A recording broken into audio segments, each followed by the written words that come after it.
चोच्या झाला लचा.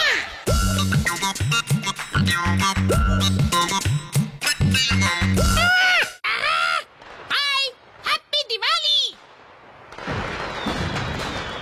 याला म्हणतात दिवाळी. सगळीकडे दिवाळी दिसली पाहिजे.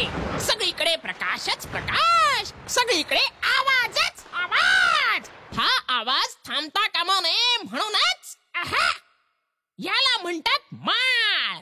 ही जमिनीवर ठेवून पेटवली तर म्हणतील तुम्हाला बाळ. म्हणून हे करून बघाच. असेल तुमच्या डेअरिंग तर माळ फेकून दाखवाच.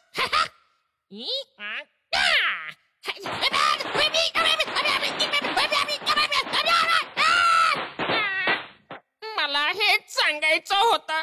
माझ्यासारखं कराल तर असं होईल आणि मग म्हणाल बोलला चोच्या झाला लोचा.